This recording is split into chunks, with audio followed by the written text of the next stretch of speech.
সুপ্রিয় রিপোর্টার্স ডিম অডিয়েন্স, এই মুহূর্তে আমি রয়েছি হোসেন আলী বালিকা উচ্চ বিদ্যালয় আঙিনা।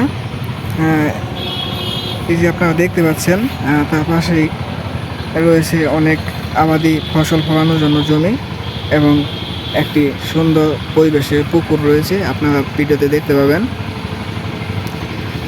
আর আজকে আমি হঠাৎ করে আপনাদের সামনে ক্যামেরায় চলে এসেছি, যে কারণে আসলে কারণটা না বললেই নয়। মানে আমি একটা জিনিস, মানে বাংলাদেশি কারেন্সি টাকা নোট 5 টাকার, এটা আমি পাইছি কোনো না কোনো মাধ্যমে। সেটার মধ্যে লেখা ছিল, যেটা আমি আসলে আপনাদেরকে অবশ্যই দেখাতে চাই।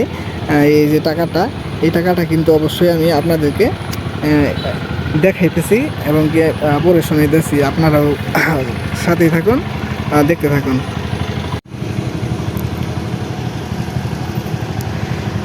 যাও পাখি বলো তারে, সে যেন ভুলে না মরে। এই কথাটা কিন্তু টাকার মধ্যে আসলে শেখ মুজিবকে লেখেন নাই, তিনি আসলে কাকে লেখছেন সেটা পরের পৃষ্ঠায় গেলে আমরা দেখতে পারবো। পরের পৃষ্ঠায় লেখা রয়েছে, নো লাভ নো সেকা, আই এম অনলি একা।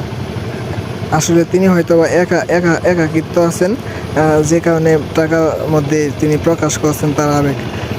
অবশ্যই ফোন নাম্বার বা কোনো কন্ট্যাক্ট ব্যবস্থা থাকলে অবশ্যই ভালো হইতো। এটা নিয়ে অবশ্যই কোনো একটা ভিডিও হইতো, ভালো, খুব সুন্দর একটা ভিডিও হইতো। ফোন দিয়ে আসলে আমরা যাচাই করতাম কোন জায়গায় লোকটা ছিলেন বা ছিলেন, আমি কে লিখছেন এই লেখাটা।